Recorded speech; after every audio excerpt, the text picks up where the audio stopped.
சிம்மராசி அன்பர்களே, சுக்கிர பயிற்சியால் என்ன பலன்? மீனமனையில் சுக்கிரன் உச்ச பலம், அதாவது உங்கள் ராசிக்கும் மூன்றுக்குரியவன், முயற்சி ஸ்தானத்தின் அதிபதி, அதே சமயத்தில் தொழில் ஸ்தானத்தின் அதிபதி தான் சுக்கிரன். உங்கள் ராசிக்கு 8ஆம் இடம் என்று சொல்லக்கூடிய அட்டமஸ்தானத்தில் அமர்ந்து கொண்டு உச்ச பலத்தோட வலிமையாக இருக்குது. சார், என்னதான் நடக்கும்? சுக்கிரன் வலிமை, 10க்குரியவன் வலிமையாக இருக்கார். அப்போ தொழில் நன்றாக இருக்குமா? தொழில் நன்றாக இருக்கும். ஆனால் என்ன, 8 இருக்குது. கொஞ்சம் அலைச்சல் திருச்சல் டென்ஷன் ப்ரெஷருங்கிறது கண்டிப்பாக இருக்கும் சிம்மராசி என்பவர்களுக்கு. வேலை கிடைக்குமா?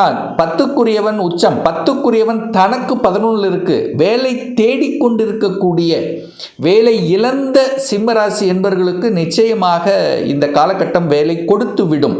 ஏன்னா 2-3 இடத்துல இன்டர்வியூ அட்டன் பண்ணி ஏற்கனவே மனத்தில் குழப்பமாக இருக்கக்கூடிய இந்த சிம்மராசி என்பவர்களுக்கு ஏற்கனவே உங்களுக்கு அஷ்டம சனி வேற நடந்துட்டு இருக்கு. அப்போ சனி பகவான், தொழில் காரக கிரகமான சனி பகவானும் போய் 8ஆம் இடத்தில் இருக்கின்ற காரணத்தாலும் 10க்குரியவன் என்று சொல்லக்கூடிய அந்த சுக்கிரன் 8ல் இருக்கிறதுனால கொஞ்சம் டென்ஷன், கொஞ்சம் அலைச்சல் திருச்சல் இருக்கும். வேலையை மட்டும் எக்காரணத்தை கொண்டும் கோபத்தையும் ஆக்ரோஷத்தையும் வெளிப்படுத்தக்கூடாது வேலையில். ஏன்னா சூரியன் செவ்வாய் 2 உஷ்ண கிரகங்கள் இணைந்து உங்கள் ராசியை பார்க்குது. திடீர்னு கோபப்படுவீங்க, திடீர்னு டெம்ட் ஆகி திடீர்னு வேலையை விட்டுவிடக்கூடிய ஒரு தன்மையை நீங்களே ஏற்படுத்தி கொள்ளக்கூடாது. பொறுமை, நிதானம் என்பது நிச்சயமாக அவசியம் இந்த சிம்மராசி என்பவர்களுக்கு. என்ன ஆனாலும் சரி, வேலையை மட்டும் விட்டுறக்கூடாது. அப்படி மாறணுமா, இன்னொரு வேலையை அமைத்து கொண்டு தான் மாறணுங்கிறத ஆழமாக உங்கள் மனதில் பதிவு வைத்து கொள்ளுங்கள் சிம்மராசி என்பவர்கள். வேலை என்பது, தொழில் என்பது கண்டிப்பாக தனலாபத்தையும் உயர்வையும் பெற்றுத்தரும். ஏன்னா குரு என்கின்ற ஒரு தனக்காரக கிரகம் 11ஆம் இடத்துல லாபஸ்தானத்தில் இருக்கிறது ஒரு நல்ல தன்மை. அப்போ 10க்குரியவனான அந்த சுக்கிர பகவான் குருவினுடைய நட்சத்திரத்தில் செயல்படக்கூடிய காலகட்டம். அதாவது இந்த மார்ச் மாதம் 2ஆம் தேதியிலிருந்து மார்ச் மாதம் 4ஆம் தேதி வரை பார்த்தீங்கன்னா குருவினுடைய நட்சத்திரத்தில் இருக்குது. அப்போ நிச்சயமாக அந்த குரு எங்கே இருக்கார்? 11ஆம் இடத்தில் இருக்குது. 8க்குரியவன் 11ல் இருக்குது. அப்போ திடீர் அதிர்ஷ்டத்தை கொடுக்கக்கூடிய காலகட்டமாக இந்த சிம்மத்துக்கு அமையும்.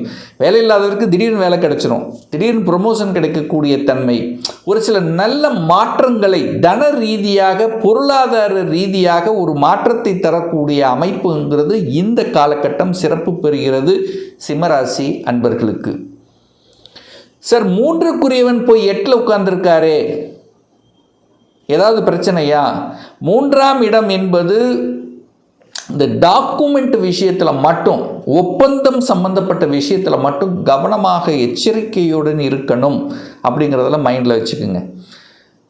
ஏன்னா டாக்குமெண்ட் என்ன ஆனாலும் சரி, எந்த விதமான ஒப்பந்தமாக இருந்தாலும் சரி, ஒரு ரிஜிஸ்ட்ரேஷனாக இருந்தாலும் சரி, டாக்குமெண்ட் பர்ஃபெக்டாக இருக்காங்கிறது ஒரு தடவைக்கு 2 தடவை செக் பண்ணணும். இதை மைண்டில் வச்சுக்கோங்க. அடுத்து, யாருக்கு ஜாமீன் கையெழுத்துங்கிறது நிச்சயமாக கூடவே கூடாது இந்த சிம்மராசி என்பவர்கள். ஏன்னா 3க்குரியவன் போய் 8ல் உட்காந்துட்டார், அஷ்டம சனி வேறு இருக்குது. மனதை மறைத்து எதையாவது ஒரு செயல்களை செய்து விட்டு மனம் அதை நினைத்து கொண்டு வருத்தப்படணும் என்கின்ற அமைப்புக்கு ஏற்ப உங்கள் மனசு ஏதோ ஒரு வகையில் லாக் ஆகிட்டு ஏதோ ஒரு இடத்துல நினச்சிட்டு வருத்தப்படணும். ஸோ அந்த அமைப்பு இருக்கிறதுனால நெகட்டிவ் விஷயத்துக்குள்ள மட்டும் இந்த சிம்மராசி என்பவர்கள் போகக்கூடாது.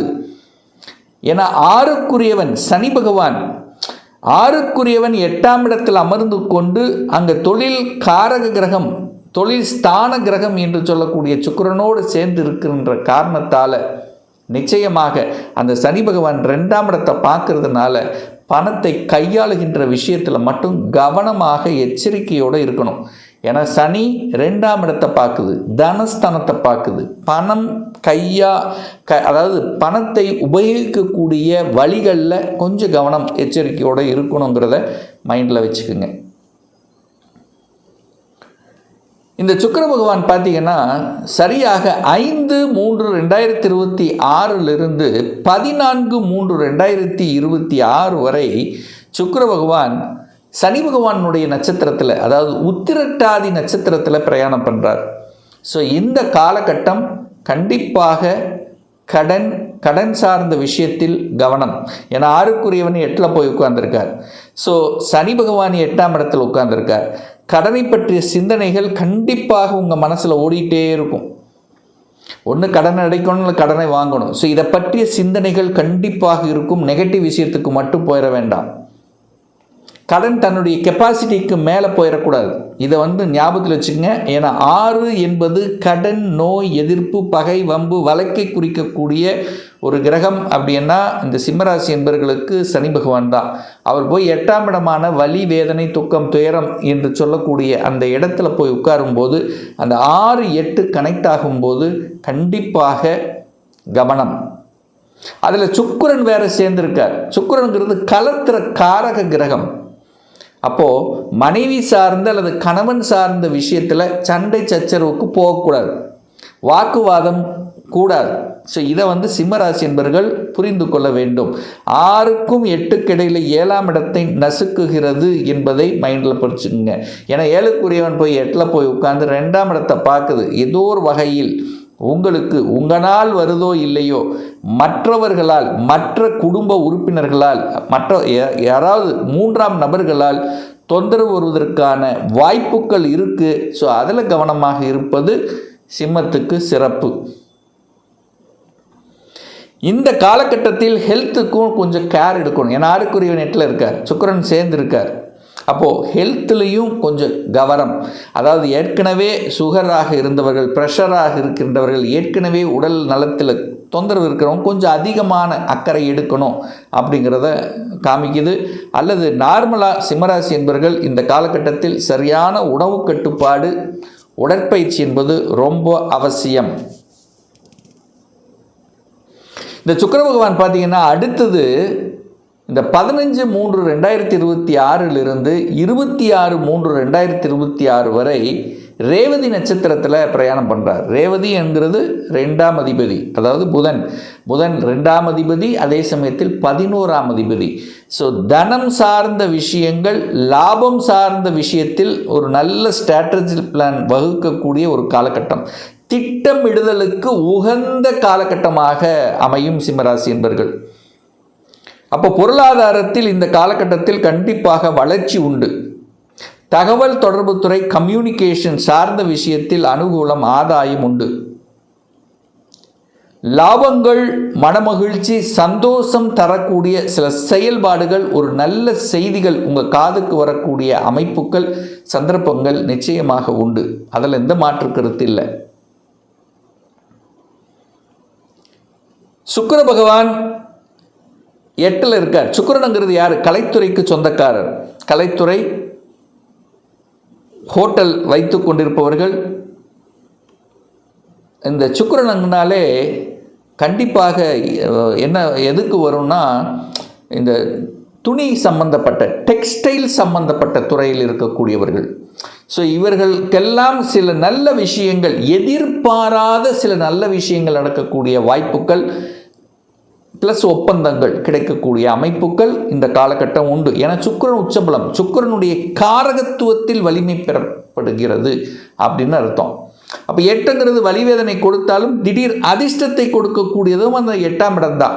ஸோ இதை நீங்கள் ஞாபகத்தில் வைத்து கொள்ள வேண்டும்.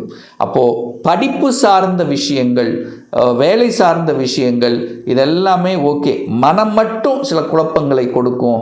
தெளிவான முடிவு, அதாவது புதிய விஷயங்கள், இந்த சிம்மராசி என்பவர்கள் புதுசாக ஒரு விஷயத்துக்குள்ளே போகிறீங்க அப்படின்னா கண்டிப்பாக அலசி ஆராயணும். இது சரியா தவறா, இதனால் நமக்கு என்ன அப்படிங்கிற 100% அதனுடைய அனலைசிஸ்ங்கிறது ரொம்ப ரொம்ப முக்கியம் சிம்மத்துக்கு. ரொட்டீனாக நீங்கள் என்ன செஞ்சிட்ருக்கீங்களோ அது தாராளமாக செய்யலாம். எந்த பிரச்சனையும் உங்களுக்கு ஏற்படுத்த போவதில்லை. குரு பகவான் டைரக்டாக 5ஆம் இடத்தை பார்க்குறார். பூர்வ புண்ணிய ஸ்தானம், பஞ்சமஸ்தானத்தை பார்க்குறது குருவால் நன்மை நடக்கக்கூடிய அமைப்பு. ஸோ இந்த காலகட்டத்தில் குரு பகவானும் பார்த்திங்கன்னா வக்ர நிவர்த்தி அடைந்து விடுகிறது. 5ஆம் இடம் குழந்தைகள், குழந்தை பிறப்பு, குழந்தை சார்ந்த விஷயங்கள் நன்மை பயக்கக்கூடிய அமைப்பு, குழந்தை பாக்கியம் இல்லாதவர்களுக்கு குழந்தை பாக்கியம் கிடைக்கக்கூடிய அமைப்பு, இப்படி எதிர்பாராத விதத்தில் நன்மைகளை கொடுக்கக்கூடிய ஒரு நல்ல காலகட்டமாகவும் இந்த சிம்மத்துக்கு அமையும் என்று சொன்னால் அது மிகையாகாது.